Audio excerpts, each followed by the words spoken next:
One. Welcome back into the Pick and Roll NBA podcast with Jet and Sap. We are presented by Full Press Coverage. Sap, you and I have been pretty good about predicting games. I think this playoffs. Certainly not amazing, but over 50%, which I am proud of personally. Series, I have not Yep. been good at picking. Games, pretty good at. We did not have last night, correct? At all. The Well, no, I, Clippers. I did have the point spread correct. Oh yeah, the I thought spread. the Suns Okay, would win, but it would be a we quick had we point both had the basket. Suns. You did For have the spread. gamblers, they couldn't care less who wins the game as long as they win the game. So You're I thought right. it would be a close game because I still don't trust Phoenix 100%, and I also respect the hell out of the Clippers because they've got some junkyard dogs on that team, led by their head coach who's done a phenomenal job. They're like the bad pair of underwear that you can't seem to get rid of, or the bad penny you can't get rid of, or the cockroach you can't get out of your apartment. They're tough.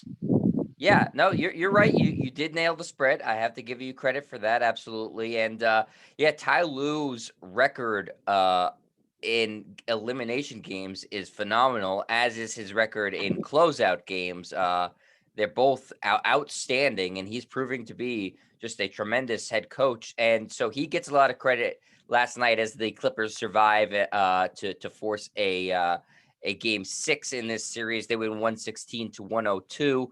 But as much credit as Ty Lue gets, and he deserves a lot, the most of the credit goes to Paul George, who was phenomenal last night. That's his greatest playoff performance by far. 41 points, 13 rebounds, 6 assists, and he did it so efficiently, Jed. He was 15 of 20 from the floor, 3 of 6 from 3, hit all 8 of his free throws, played his customary really good defense, had 20 points in the pivotal third quarter. Every time you felt Phoenix coming back, he would make a big play. It was his signature game. Now, can he put another game like that back to back? We'll find out tomorrow night when, again, the Clippers are still facing elimination. And as far as home court advantage, there's some there, but obviously Phoenix was able to get a split in LA. And we've seen that in 3 games in Phoenix, the Clippers have been right there. I mean, as we said yesterday, very easily the Clippers could have this series wrapped up. I think they've been the better team from games 1 through 5. It's just that in particular pockets of games, Phoenix has been just good enough to win those games. But if you look in totality, I think that the Clippers have been the better team, but they trailed 3 games to 2. But Paul George was sensational last night. And again, now we get the overreaction of, oh no, he's definitely a number 1. He's a great playoff performer. No, that's not necessarily the case. He had a great game last night. We'll see if he can do it again in game 6. Yeah, and I'm glad, like I said yesterday, this series deserves to go further than 5 because it has been so tight. And so now we have game 6. We could potentially have a game 7, and these teams do seem relatively evenly matched. We were texting during the game last night, and you said it had Kawhi been on the court, this would be the Clippers in a breeze, and that very well may be true. But without Kawhi, they're a lot more evenly matched, certainly. And Paul George this was his version of that Kevin Durant game 5 against Milwaukee in the last round, where he just put the entire team on his back. Yeah, he was phenomenal, and credit to the role players in the Clippers, who in the games where they've won, the role players have stepped up. Morris was very good last night. Reggie Jackson, very good last night, and DeMarcus Cousins, who I thought was basically just a walking corpse. He was massive for them last night. 15 points off the bench and played really hard and physical in the post. Had a couple of really nice plays down the stretch, putbacks around the rim. And so those role players stepped up for the Clippers and did just enough to sort of complement the fantastic play of Paul George to win this game on the road. Marcus Morris is the X factor on this team. When he shoots 50% or better from the floor so far in the postseason, they're 8-0. That's pretty impressive. It always harkens back to the Celtics roster 2 years ago when he was probably the 7th or 8th best player on that roster. Now he's probably the 3rd best player on the Clippers roster with Kawhi out. You'd say Paul George is still by far their best player. After that, maybe Reggie Jackson is their 2nd best player. Marcus Morris is their 3rd best player. Your guy, Pat Beverly, is out there doing what he does, which is irritate everyone. And the makeup of this Clippers team is strange because they went out and they signed Kawhi Leonard 2 years ago as a free agent. Then they got the trade done with Oklahoma City to get Paul George. But the rest of that roster is made up of mostly cast-offs, right? I mean, Marcus Morris has played for a ton of teams. Reggie Jackson was bought out by the Detroit Pistons. Pat Beverly, I think, has played on every team in the NBA. He's not a classic NBA player. He's just a nuisance, a guy that in big games tries to get in the head of the opponents. Even Zubac, who didn't play last night, was just basically given away by the Lakers. Rondo has been on several teams towards the end of his career. So it's kind of a ragtag team. It almost feels like the old Oakland Raiders. That's what they used to do, bring in all the guys that were in their early 30s that were pretty much done, and they'd have one last gasp with the Oakland Raiders, and they won a couple of Super Bowls that way. Paul George was great. Ty Lue also, the way he is so calm on the sideline, even in game situations, but going from game to game, how calm he is and in control he is. And last night he comes out and plays a zone. I think it confused Phoenix somewhat. And Phoenix wasn't able to take advantage of not having Zubac in the lineup for the Clippers. They didn't go to DeAndre Ayton enough. I think they should have gone more to him. That's a great point, Sap. I was just about to say that without Zubac out, and that was right before the game that he was ruled out. You thought, okay, well, this is the last stand for the Clippers. They don't really have a shot because of how well Ayton's been playing. And Ayton just finished with 10 points, only 9 field goal attempts. Chris Paul, 19 field goal attempts. Devin Booker, 22 field goal attempts.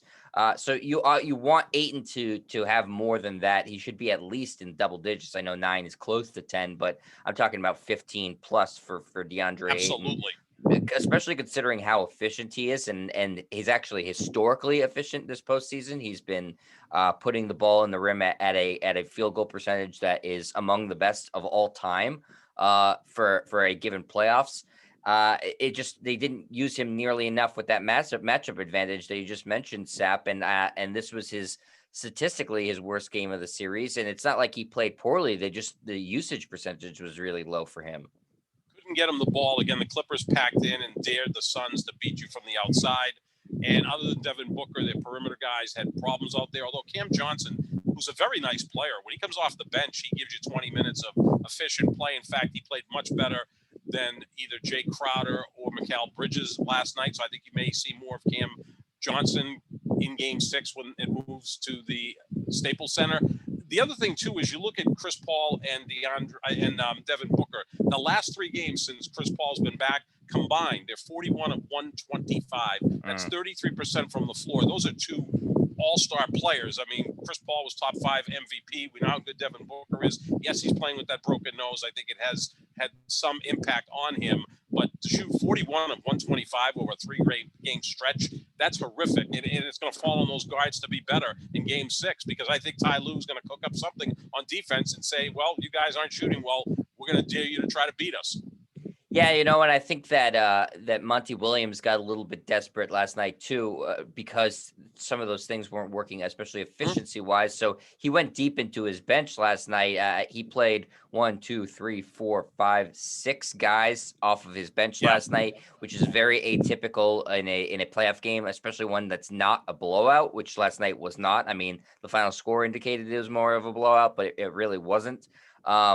And you saw guys like Torrey Craig get in there. Sarge played 11 minutes. Nader, who former Celtic, by the way, Abdel Nader, he got in there. So I think Monty Williams was just trying to find things that would work, any sort of combination that could give them a lift. And unfortunately, other than, as you mentioned, Cam Johnson, they didn't. Nobody off their bench was able to really help them all that much. So we'll see how they adapt to the zone. If that's indeed what the Clippers stick with going forward. I don't know what Zubac's status is going to be for the next game. But clearly Ty Lue made a terrific adjustment saying, well, we're not going to be able to match up one-on-one with Ayton because we don't have our big in there. So we're going to try this zone. And it really worked out tremendously for them. I will say that in terms of Monty Williams, who I agree is a fantastic coach, there was the play that they drew up, I think it was right before the half, was just awesome. They basically ran a hook and ladder. Yeah, an NFL play to get a wide open 3. And I know they lost the game, but I don't think I've ever seen that in an NBA game. And it was just an awesome play where it was an inbounds pass from the baseline, the opposite baseline, to, I think, Ayton at center court, who basically just hooked and lateraled it to Devin Booker, who got a wide open 3. It was a great play. I mean, If I'm any coach in the NBA, I'm stealing that immediately. It was a really awesome play. I know they lost, but it was a really good play. It was a great play. Yeah, I saw you tweet about that, and I agree 100%. And the thing is, too, with Booker, he didn't rush it. He got the handoff from DeAndre Ayton, got just behind the three-point line. Instead of trying to rush it, he kind of pump faked. The defender went by him, and he drained the three-pointer. It cut it from 10 to 7. At that point, I'm like, okay, Phoenix has a little momentum here. They're going to be able to come back and win this game. And they did take a 1-point lead in the third quarter, but then Paul George went off. I mean, Paul George's third quarter is his masterpiece of his career. And this is an outstanding player without question. The more I watch Paul George, in some ways it's frustrating because there aren't many guys in the league yet that have the total package like Paul George has. He doesn't have a discernible weakness, right? I mean, he can shoot from 3 levels, right? He's a good three-point shooter, mid-range. He can finish it. His brain is his weakness. It's not as though he's not a smart player. It's just lack of confidence at times. I mean, if he had Reggie Jackson or Pat Beverly's like confidence, he'd be damn scary. Or even like Jimmy Butler. I think Paul George has a better skill set than Jimmy Butler because Jimmy Butler really can't shoot. They're both excellent defenders. I was going to say, is he better as a complementary player or as a second guy, or is he better as an alpha? He's a number 2 guy. That's why today on a lot of talk radio and on the national shows, well, he's now a number 1. No, he's not. Again, we even debated this yesterday. Is Giannis really a 1? Because that's a whole different thing. There aren't a lot of 1s in the NBA. He reminds me, actually, his game is a lot like Scottie Pippen's. Scottie Pippen was perfect in that role, and I know we're going to talk about Scottie a little bit later in the podcast because he may be going off the rails a little bit, and I do like his new hairdo. I think it's pretty cool as he's pushing his new bourbon brand and his book that's coming out in the fall. But he reminds me a lot of Scottie Pippen. Great defender, right? I mean, Paul George can play defense. Excellent passer, rebounder. Can score from all different levels. But Pippen was best suited to be a number 2, and I think Paul George is best suited to be number 2. I don't know if Kawhi's really the alpha either, because he's not really a leader. He's not communicative. The real leader on that team, for all intents and purposes, could be Marcus Morris or Reggie Jackson or Patrick Beverly. I mean, you got to be a little bit better of a player than Pat Beverly to be the leader of the team. But you get my point. Those other 2 players who are so immensely skilled in Paul George and Kawhi Leonard, they're really not leaders, but they can go out and still put up great numbers. He reminds me, the more I watched last night, I said, this looks a lot like Scottie Pippen, except he forced it a little bit more last night because he had to, and he got the job done. Yeah, the reason I asked the question, Sap, isn't so much like, obviously, I think the team would have more success, any team he's on, if he's the number 2. But does his game, when he has to have that burden of being the guy, and it can't be passive, and knows he has to kind of unlock his full potential because he's the only option on that team, is that more of a role conducive to individual success for Paul George to be sort of forced into the role of having to be the guy? I think he can do it in bits and pieces, right? Like he did it last night, but maybe not the night before, right? Like he had a disastrous game 4. He missed the 2 big free throws at the end of game 2, which could have essentially iced that game. Right. So, kind of comes and goes. And look, Michael Jordan didn't make every big shot he ever took. LeBron James hasn't hit every big shot he took, but they were willing to take it. Paul George at times has kind of run away from that moment. I think he's perfectly suited as a number 2 guy. And as I said, as we look at these 4 teams that are remaining, they don't have a classic dog. They don't have a classic alpha. Yes, Giannis puts up the numbers, but his game is somewhat limited.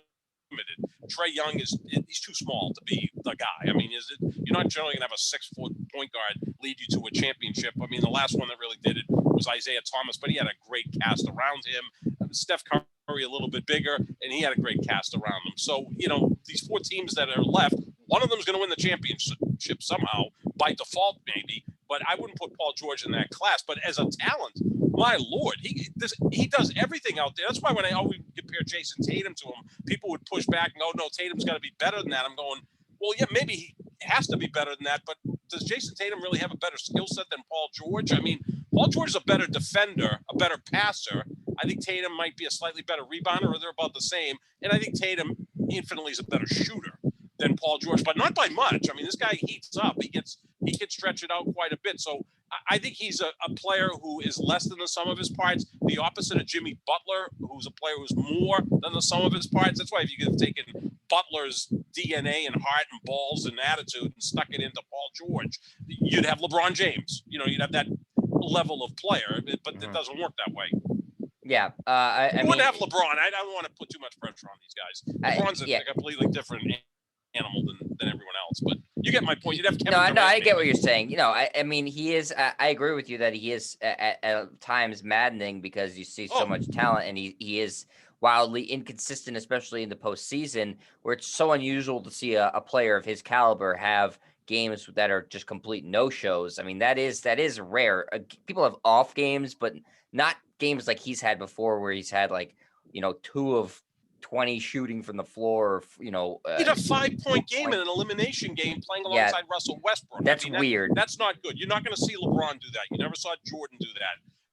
Durant's not going to do that. I'm saying you don't see any stars really do that. I'm not saying the level of LeBron or Jordan or Durant even. I'm like Giannis. Giannis, despite his flaws, he's not going to put up a 4-point game or a 5-point game. It's not going to happen. Yeah. Harden's had some stinkers too, but he's such a volume scorer that he's going to somehow get to 17 points by taking 25 shots if need be. Right. So you get my point. And also, we've talked a lot about the Clippers and giving them a lot of love here. The Phoenix Suns have to look and say, we've had a pretty comfortable path to this point, right? You played the Lakers in the first round with a hobbled LeBron, and then you had Anthony Davis essentially miss half of the series, so they were able to get through the Lakers. Then you faced Denver without Jamal Murray and a team that was on fumes at that point, because Denver was one of the 4 teams that made it to the conference finals a year ago, and they were the last one to survive this year, and they were Star didn't miss a game all year long, so I mean he was tired. Yeah, so they were gassed, and then you play the Clippers, who don't have their best player in Kawhi Leonard. I know you lost Chris Paul for the first 2 games, but you got by. And the Suns have to look and say, this is a pressure game, Game 6. You don't want to get to Game 7 because Chris Paul doesn't have a great history in Game 7s, and that may be in the back of his mind. I know after they won Game 4, the narrative was, oh, you're up 3-1. He goes, well, being up 3-1 hasn't always worked for me, and maybe that's in the back of his mind. And now Booker and Ayton, these 2 young guys who absolutely adore Chris Paul, I hope they don't put too much pressure on themselves saying we're doing this for Chris, because then now you can start getting a little misguided and getting out of yourself to try to win a game for a fellow player. That can get dangerous.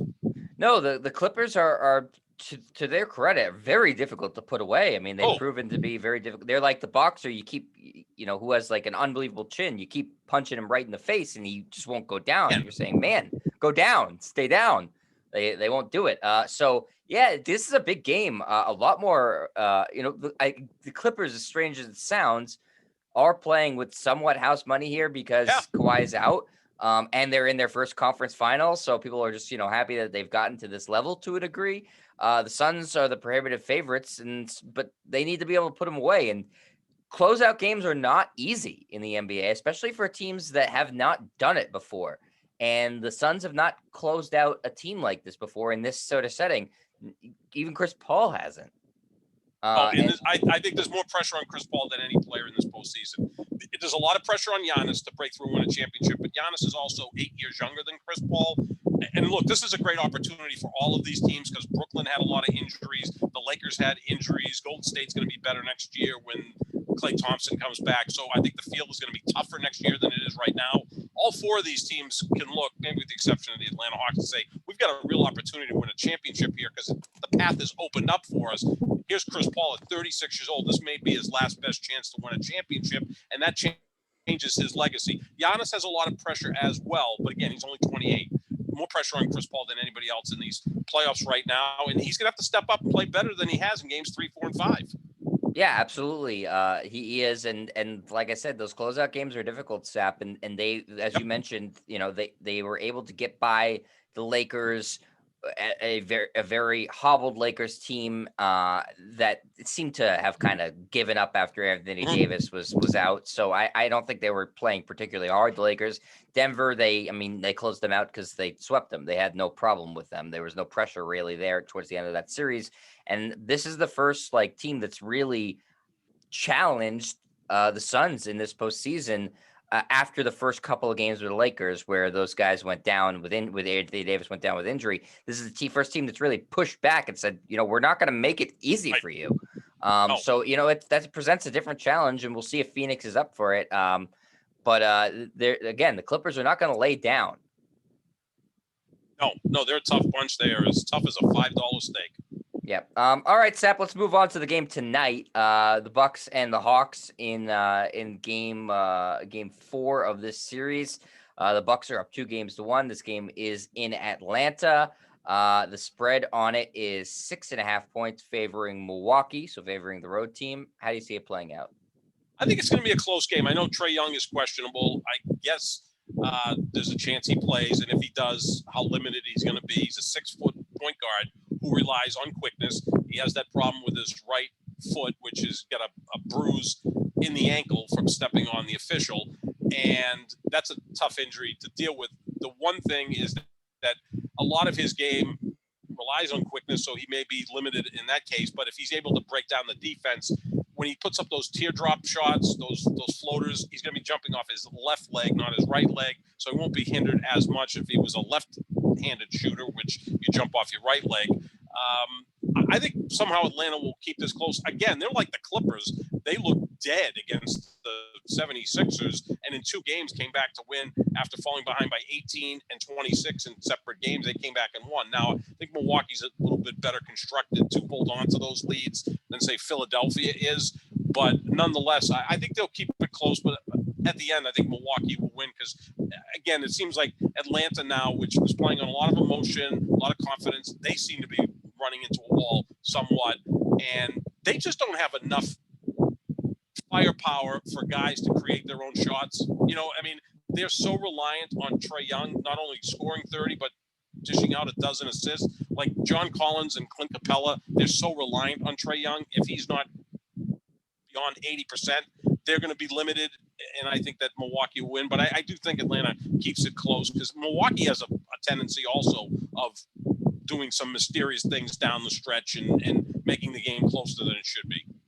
Yeah, I had Milwaukee in 5 in this series, so I'm obviously going to pick the Bucks tonight. And in game 1, that's sometimes how it goes. Is game 1 is that feeling out game, and the underdog team will take that. And with Trae Young less than 100%, and I think he is going to play tonight. That obviously diminishes the Hawks even more. So I think Milwaukee will win pretty comfortably tonight, and then follow up in Milwaukee and close out the series there at 5. So I'll take them with the points. I just think that it's more their time than Atlanta. Atlanta shouldn't really be here right now. They're far ahead of schedule. Milwaukee, this is where they're supposed to be, and they've been preparing for this for years now. So I like Milwaukee in this game. I think Giannis has just been so consistent. And if they can get a good game out of Middleton, the stats show if he plays well, they win. If he doesn't play well, they typically lose. So we'll see. We'll see what Middleton is the best indicator of if they're going to win the game or not. If he plays well early, most likely Milwaukee will win the game without issue. If he struggles, it would be a more competitive game. But I'll take Milwaukee in this, Sap.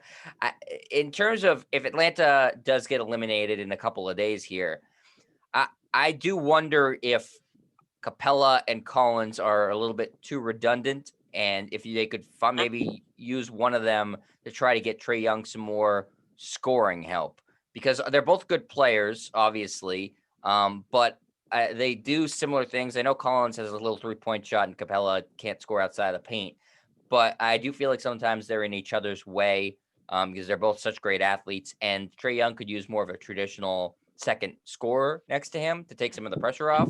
So maybe they look to make that move, but that's something we can talk about in the offseason a little bit more. Yeah, because I think John Collins was supposed to be available at the trade deadline. I remember the Celtics were interested in John Collins, but Atlanta did make a move. Yeah, he's a restricted free agent. They are in the conference finals.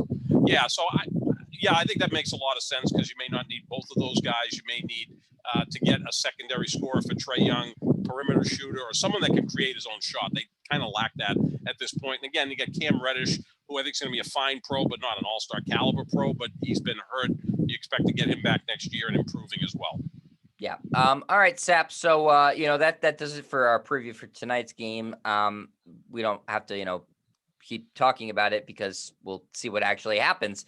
The story that both of us really wanted to talk about is one that sort of shook the NBA world a little bit because Scottie Pippen, who's on some sort of tour to burn down all the fields, like, Sherman's March, a little history reference for you all there. He for some reason, has decided to say Phil Jackson, his former coach with the Bulls and former coach with the Lakers, so he didn't coach Scottie Pippen with the Lakers. Scottie Pippen never played for the Lakers, but Phil Jackson is racist, according to Scottie Pippen. He had an interview with GQ, which we've talked about last week, where he ripped Ben Simmons and Kevin Durant. Pippen also said that in that interview that he felt insulted and disrespected by Phil Jackson. And this came back to sap a very old story that got brought up again during The Last Dance about a play in a playoff game that was designed for Tony Kukoc to take the game-winning shot. Scottie Pippen was so upset that Kukoc was the designated shooter that he wouldn't come off the bench and didn't report into the game after that. And Michael Jordan and the Last Dance documentary really harkened on that in terms of calling out Pippen and his heart and that sort of stuff. And I don't think he took kindly to that. Pippen is now trying to change the narrative of that story and saying, well, the reason it was designed for Tony Kukoc is because Phil Jackson's racist. And then he expounded on that a little bit more. But Sap, what's sort of your initial thought to that? I think this media tour that Scottie Pippen is on, the interview with GQ, he was on Dan Patrick's show just yesterday. He's got a book coming out in the fall. He's pushing his bourbon brand. I think this is all a pushback to The Last Dance, because The Last Dance was, again, produced by Michael Jordan. It was a 10-part series. At times, it was incredibly entertaining. At other times, it was insufferable. Again, this is coming from a LeBron James fan. And I remember when it came out, there were no sports being played. So this is what we looked forward to on a Sunday night, right? We'd see two episodes on a Sunday night. This was about it for sports back in April, May of 2020, whenever it came out. And, of course, the likes of Skip Bayless would come out and say, this is an incredible hit on the legacy of LeBron James because look at Michael Jordan. Okay, so the thing with Scottie Pippen is I think he's really pissed off at this point. First of all, Michael Jordan wasn't even on that Bulls team that Pippen and Kukoc were playing with. There was the 94 season, the first of the 2 years that Jordan was out. I know Jordan came back at the end of his second year, but that was the 93-94 second round playoff series against the Knicks. And Kukoc did hit that game-winning shot. The Knicks ended up winning that series in 6, but Jordan wasn't on the team at that point. The year before, the Bulls had won the NBA championship going 57-25. The first year without Jordan, they went 55-27. And they went to the second round of the playoffs, and Pippen finished third in MVP voting. So if I'm Pippen, I'm like, okay, Michael, this is your documentary. Why are you shitting on me? You weren't even on that team. Like, what is that really belong in this 10-part series? I guess you put in a documentary, whatever the hell you want, right? I mean, Michael Jordan was the executive of this documentary. So if I'm Pippen, I'm pushed back. And then, there were references to Pippen in Game 7 of the 1990 Eastern Conference Finals when he had the migraine and couldn't really be effective against the Pistons. The Pistons won, ended up repeating as champions. At that point, it was like Jordan's never going to win a championship, and then he won 6 out of the next 8. He also shit on Pippen, saying, well, Pippen was selfish because, he wouldn't deal with a medical injury until the start of the next season. And it's something Shaq O'Neal has done, who said, I'm not rehabbing on my time, I'll rehab on your time. Look, if a player has some sort of injury, I think it makes more sense to take care of it in the off season so you're ready to go for the next season. That's just me saying that. But now Pippen's pushing back that Jordan is selfish, which of course Jordan's selfish. Every great player is selfish. The problem with Scottie Pippen is, Jet, if you're in a feud with Michael Jordan, in the court of public opinion, you're going to lose. Mother Teresa would lose in the court of public opinion to Michael Jordan.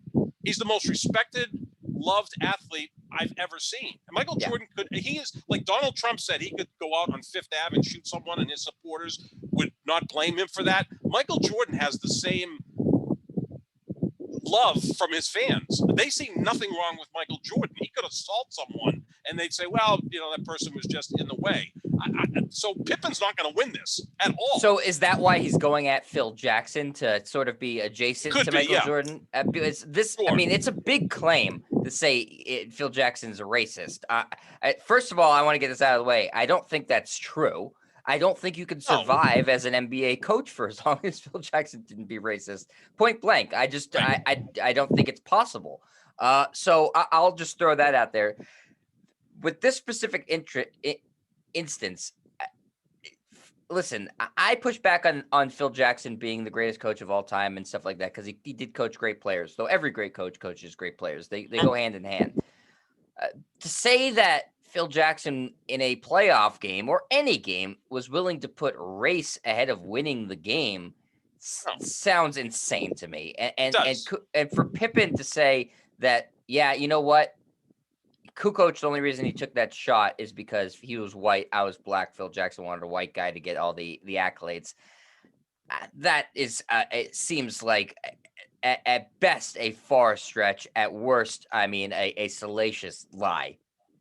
Yeah, I mean, when you call someone a racist, that's pretty tough stuff, and it's not easy to prove, and it's something that you can't just throw out there because what happens is if you use it all of the time, then when it really applies, it loses some of its juice, right? So you can't just go out there and say Phil Jackson was a racist. The man won 11 championships as a coach.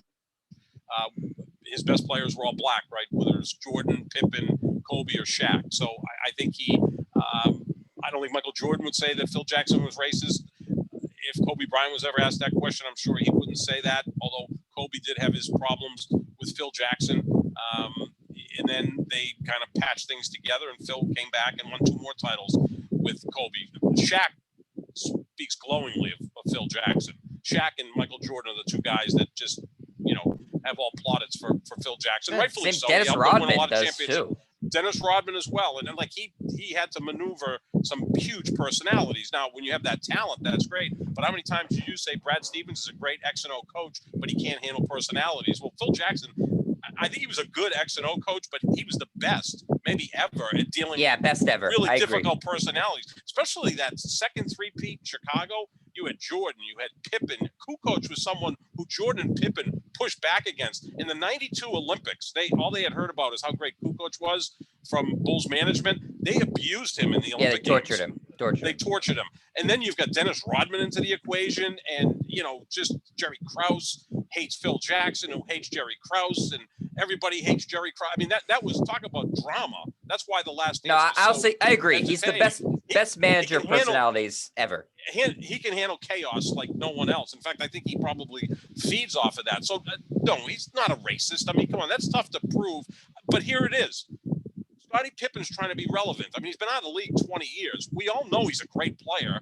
He wants to be considered greater than what people remember him as, but he's got a book coming out. He's got a bourbon company that he's pushing. So what better way to get people's eyeballs on you, their ears on you, is to say crazy shit, right? If he just went on the Dan Patrick show and just, broke down the playoffs and talked about, Kawhi Leonard and Paul George, their games are similar to mine. I think we're all cut from the same cloth. No one would replay those bites and we wouldn't be talking about it. He calls Phil Jackson a racist. He said Michael Jordan was selfish, which I think is true. Every great player is selfish. Yeah, this is Scottie Pippen's way of getting people to talk about it. So now maybe people want to read this book that's coming out in the fall, and maybe people want to try the bourbon that he's pushing. Who knows? Yeah, and another instance he pointed to try to prove his point about Phil Jackson, which again I completely disagree with, is that he said, Phil Jackson wrote that book right before he left, right after he left, the first time for the Lakers, about like the lost season, I think it's called. I've actually read the book. It's a very good book. It's interesting for just to get inside the locker room. And he's saying, he was belittling Kobe Bryant, and that is why he's another example of how he's racist. I mean, I think, it's pretty well documented that Kobe Bryant was a massive pain in the ass at that point in his career. Oh, sure. Too. I'm not saying that, Phil Jackson was always an easy person to get along with, because he hasn't been, but I don't think the motive behind the book was that he was racist. It was the same motive that Pippen's having now. It was Phil Jackson was trying to come up with an excuse to make himself look better. That season was a disaster, and he wanted to distance himself from it and said, it was really Kobe's fault. I don't think it was a racial motivation behind it. It was a selfish motivation, certainly, but the same can be said about what Scottie Pippen's doing right now. It's a completely selfish motivation, which is fine. This is sort of how the game works, but calling Phil Jackson a racist is unfair. And I mean, it's damaging somebody's reputation that really, I mean, you don't need to. Why are you dragging Phil Jackson through the mud right now? He really didn't do anything to you, and nor does anybody deserve to be called racist who isn't racist.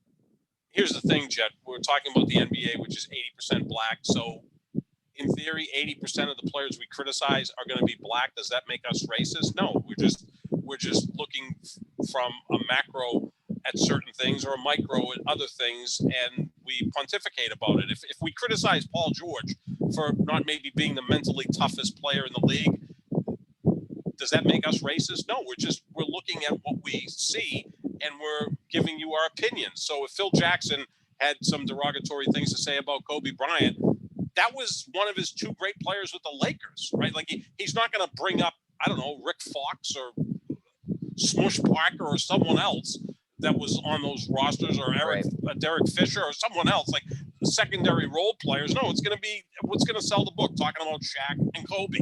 That you could write books on Shaq and Kobe's relationship. You certainly could write books. You did a 10-part documentary on the Chicago Bulls, which the more I look at it, I don't even know any team in my lifetime that's remotely as interesting as that. I mean, like the Patriots won 6 Super Bowls with Belichick and Brady, and it got kind of juicy at the end with Brady, Belichick, Brady, but nothing like the Bulls. I mean, that was just total drama, chaos, personalities, infighting, and yet, you know what? They just plowed through that and won. Maybe the Yankees in the 70s with, Reggie Jackson and Thurman Munson, that was one of the first great teams that I got to see. And they had a lot of that, but they didn't have a run like the Bulls or the Patriots. Normally, these dynasties, like the San Antonio Spurs, would anybody want to see a 10-part documentary on the San Antonio Spurs? No, it would air on PBS. That's where it would air. Exactly, yeah. Tim Duncan would just be poolside, relaxing. Popovich would be giving his speeches, and Tony Parker and Manu Ginobili would be, attentively watching. Yeah, it would be the most boring thing you could think of. Who's Afraid of Virginia Woolf is an all-time great movie because they had Richard Burton and Elizabeth Taylor in it. It's like you didn't even have to act. Just roll the camera and let those two go at it, and it's going to be great drama. Same thing with the Bulls in the 90s. I mean, that was the team. Even the Golden State Warriors, they won 3 titles in 5 years. They had some interesting things there, right? Draymond's a personality, but nothing like the Bulls. I mean, the Bulls were, even more than that, were worldwide. Michael Jordan was the biggest thing in the world. They're like rock stars, like a rock band. Is more, crazy personalities, unbelievable success highs. So, yeah, I agree. And so Pippen was, as you mentioned, Sap, on Dan Patrick talking about all this, and Dan Patrick, I think, is maybe the best interviewer in the business. He's really. This is what he's best at because he's been around forever.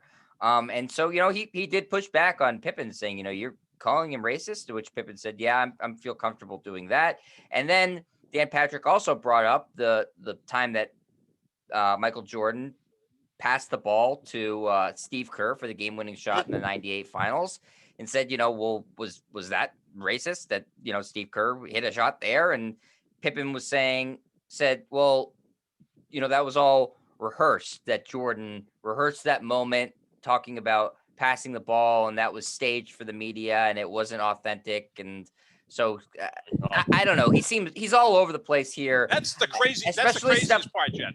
Except that he's talking about this stuff, almost 30 years later, and that none of it has come out before, kind of lends to the theory that, all right, he's just making this shit up as he goes along now. He got pissed. He got pissed after the Last Dance. You're right. He did. Was made to look weak.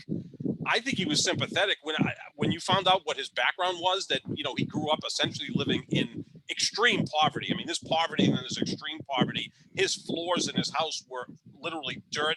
I think his dad was in a wheelchair. His brother was in a wheelchair, a big family. It's like this guy came from absolutely nothing to make himself one of the greatest players of all time. But this was his pushback, is to write a book and to now go on a tour. And again, if you're not saying crazy shit, then we're not going to talk about it. Yeah, that part about that Jordan rehearsed all that. Like Michael Jordan in the middle of the finals is going to worry about what his cameras are recording to see if Steve Kerr can hit a shot. Like, is Michael Jordan that confident? Maybe he is, to say, you know what, let Kerr have this shot. If we lose this game, I'll pull it out some other time anyway. Like, I mean, that's just crazy stuff. I think right now, Scottie Pippen at times almost sounds like a crazy radio host, right? Right-wing radio host who's just throwing out all these crazy things. I don't know if he has a relationship at all with Michael Jordan. I bet he doesn't, because Michael Jordan is not a guy that gives people a second chance. Michael Jordan was very close to Charles Barkley. I don't even think they have a relationship. No, they don't. Because Barkley said something demeaning about Michael Jordan. You say anything bad about Jordan, he shuts you out and shuts you off. Yeah, this is maybe pissing that's him why off. he's so I'm great. sure this is will piss him off. This is pissing him off. Yeah, this is irritating him to no end. So maybe we'll see another 10-part series on this. I mean, it's but Pippen's going scorched earth. But scorched earth is one thing when you have a legitimate gripe and you're just calling out things that actually happened. It's a different thing when you're seemingly making things up, which is what I fully believe in this story. And you are never going to win against Michael Jordan in the court of public opinion. No one will win that. I mean, I put out on Twitter, and I'm a nobody, that I think LeBron James is a greater basketball player than Michael Jordan. The hate I get back is comical. I just, brush it off. But if you even bring that up, people absolutely flip out. He is the most beloved athlete in the history of this country. And I don't even know who's second. He's also one of the most respected athletes in the history of this country, and deservedly so. The guy was enormous. He was fantastic. He was worldwide. He's the biggest thing to happen to American sports probably since Babe Ruth, and I can't even compare it to that because Babe Ruth died, 70 years ago. Do you think this is going to do long-term damage to Pippen's reputation, or is it worth it to him to do this to pump the book and the bourbon? Does he need money? I mean, part of the Last Dance was that Pippen was grossly underpaid. I mean, at one point he was the 72nd highest paid player. Yeah. I'm sure he was bitter, and back then it was a little bit different. I mean, today Pippen would have got his ass out of there and got like a 4-year contract from some other team. I don't even know what he made in Houston and Portland. It probably wasn't a ton of money. I don't know if he invested his money wisely. Jordan was grossly underpaid, Jet. Up until Jordan's last 2 years in Chicago, he wasn't making huge money.